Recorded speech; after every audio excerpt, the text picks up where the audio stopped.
Olá,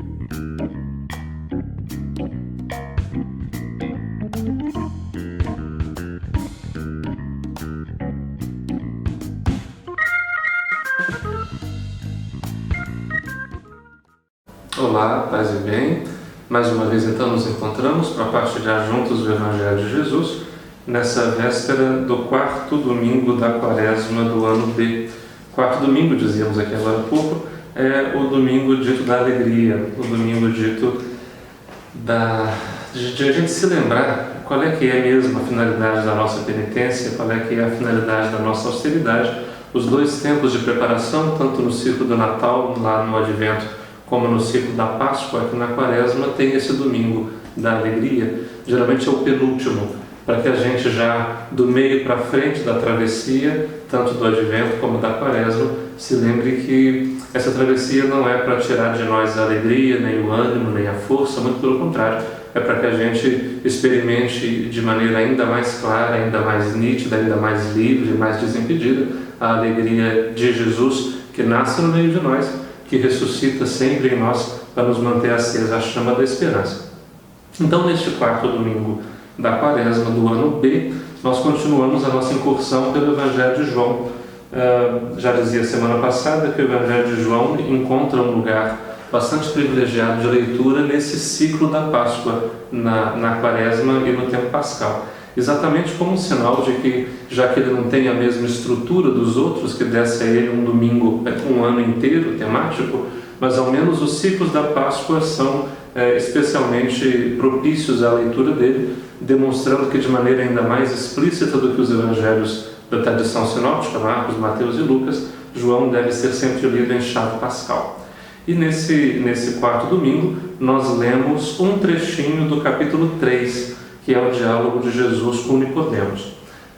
Na semana passada nós líamos Jesus que chega ao templo e ali dizia que, ao deslocar esse texto que na tradição sinóptica está no fim do Evangelho para o começo do Evangelho, João parece querer dizer que o episódio e aquilo que acontece quando Jesus chega no templo não é tanto um coroamento da sua missão, que o conduzirá depois quase que diretamente à morte, mas é um pressuposto que o discípulo desde o começo deve compreender, que Jesus assume o lugar do verdadeiro santuário quando ele entrega a sua vida por amor. Então, o santuário do corpo entregue é o verdadeiro santuário onde nós adoramos o Pai. Não é à toa que no capítulo 4, na discussão com a samaritana, quando ela pergunta se é nesse monte, no Monte Gerizim, ou se é no Monte Sião, Jerusalém, que se deve adorar, em qualquer um dos templos, Jesus diz não é nem nesse monte, nem naquele monte, mas os que adoram o Pai de verdade o adorarão em espírito e verdade, e esse tempo é agora.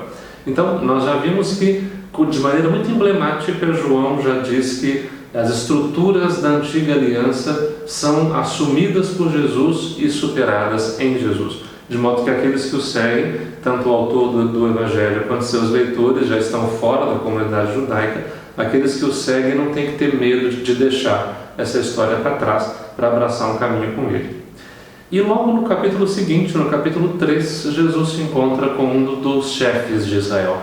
Aliás, o texto coloca Jesus chamando Nicodemos de o mestre de Israel. Ora, Nicodemos, você que é o mestre de Israel, não está entendendo essas coisas? E ao longo desse diálogo, nós vamos pegar o finalzinho do diálogo e depois um longo comentário que faz o evangelista. O texto é João 3, do versículo 14 ao versículo 21. E o texto diz assim: Naquele tempo disse Jesus a Nicodemos. Isso é o começo do texto, lá no começo do 3. Está aqui apenas para situar com quem Jesus está falando. E o que ele diz a Nicodemos é o seguinte: do mesmo modo como Moisés levantou a serpente no deserto, assim é necessário que o Filho do Homem seja levantado, para que todos os que nele crerem tenham a vida eterna.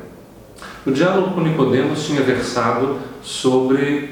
é um diálogo que tem algumas binaridades. Ele acontece à noite, começa falando de luz e treva, para depois falar de vida nova, de vida antiga, de nascer de novo, e Jesus vai dizendo que é preciso nascer da água e do Espírito para ver e entrar no reino de Deus. É a única vez em João que Jesus usa a expressão reino de Deus. E ela, que é uma expressão toda judaica, ele usa exatamente com Nicodemos, que é o mestre de Israel.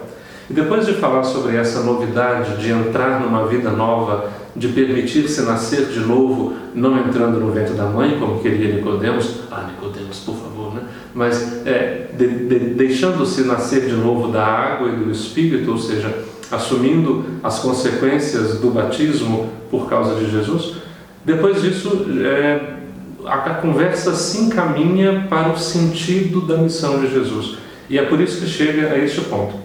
Deste modo, ou melhor, do mesmo modo como Moisés levantou a serpente no deserto, assim é necessário que o Filho do Homem seja levantado, para todos os que nele crerem tenham a vida eterna. O episódio aludido por Jesus é aquele do Deuteronômio, do livro dos Números, capítulo 21, quando o povo, já cansado da travessia do deserto que não tinha fim, se põe a duvidar se aquele era realmente o caminho que valia a pena, começa a cogitar se não era melhor voltar para o Egito, onde as panelas eram cheias de carne, embora custassem o preço da liberdade. Então, as serpentes são enviadas, diz o texto, enviadas por Deus, é claro, na mentalidade sapiencial do livro dos Números. Tudo que acontece com permissão de Deus. Então, se as serpentes vêm é porque Deus as enviou e permitiu. As serpentes vêm e mordem o povo, e diz o texto que morreu muita gente em Israel.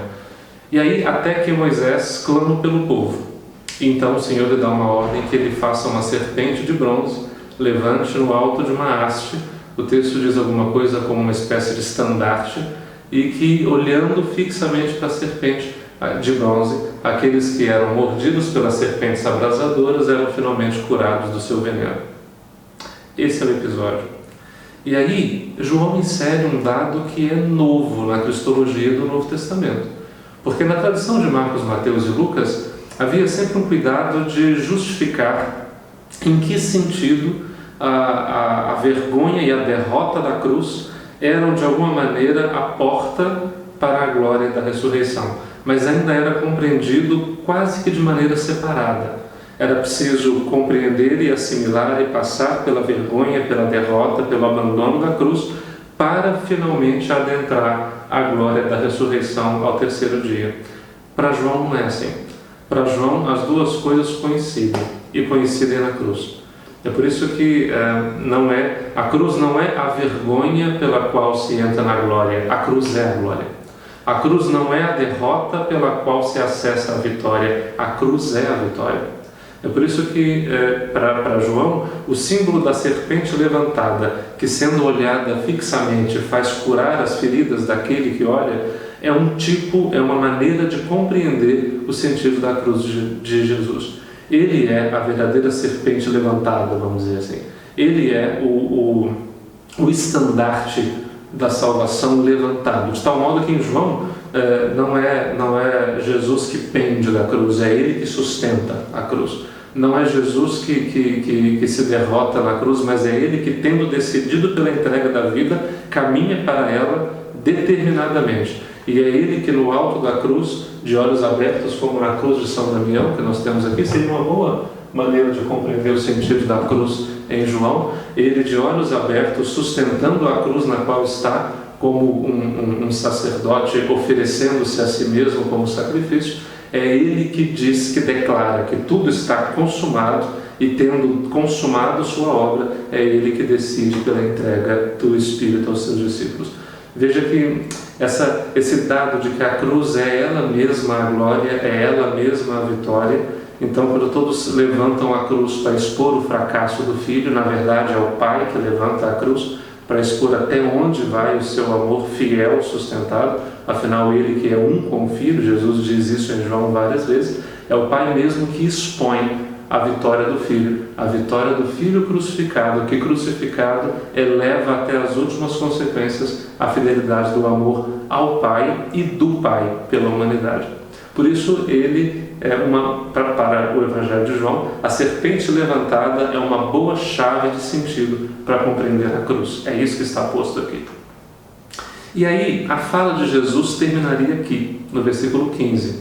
O Evangelho de João, há quem diga inclusive que ele foi feito para ser interpretado, ele nasceu como uma espécie de teatro itinerante que ia de comunidade em comunidade, ele tem certos parágrafos de uma espécie de explicação. É como se a cena parasse e o narrador retomasse explicando o sentido daquilo que foi dito. E é isso que nós temos aqui no versículo 16 em diante. A tradução da liturgia não separa essas duas coisas. É como se Jesus continuasse falando, só que não parece ser isso. O texto parece terminar aqui, a fala de Jesus, e agora, como que uma explicação do narrador, o texto segue. Pois Deus amou tanto o mundo, que deu o seu Filho unigênito, para que não morra todo o que nele crer, mas para que tenha a vida eterna.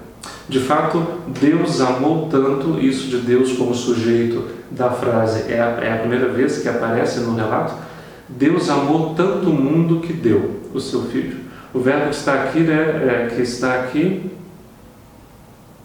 cadê? Deu, é o verbo dar mesmo. Para João, o Pai ama tanto que ele dá o Filho. Às vezes se traduz como entrega, como doa. Assim como o Pai dá o Filho na gratuidade do seu amor, o Filho dá a sua vida também com gratuidade de amor. Essa generosidade do amor de Deus é uma constante do Evangelho de João. Então, em vários lugares vai aparecer isso. Ninguém tira a minha vida, sou eu que dou. É o Pai que entrega, que dá, que doa, que coloca à disposição o Filho. O Filho único, para que não morra todo o que nele crer, mas para que tenha a vida eterna. A conversa já tinha falado de batismo, já tinha falado de vida e morte, e agora ele opõe essas duas realidades que também são duas binaridades próprias do Evangelho de João, para que não morra, mas para que tenha a vida eterna. É claro que aqui, vida eterna é muito mais do que ter os órgãos funcionando e a vida biológica acontecendo, mas a vida eterna tem muito mais a ver com a qualidade, com a profundidade com a qual se vive a vida. É um jeito de vida, uma qualidade de vida. Isso é vida eterna. Não é eterna no sentido de durar para sempre, mas é eterna de ser profunda em cada instante daquilo que é vivido. Assim como a eternidade é revelada pela cruz levantada, assim também a eternidade é revelada cada vez que nós também nos doamos, nos entregamos como o Filho se entregou. De fato, Deus não enviou seu Filho ao mundo para condenar o mundo, mas para que o mundo seja salvo por ele. Ou seja, não morra, mas tenha a vida eterna. Não para condenar, mas para salvar. E até hoje tem gente que acha que condenando o mundo está salvando o mundo. Não, é diferente. A gente salva o mundo por amor. Deus amou tanto o mundo que deu seu Filho para salvá-lo. Ele não amou tanto que deu seu Filho para condená-lo, né?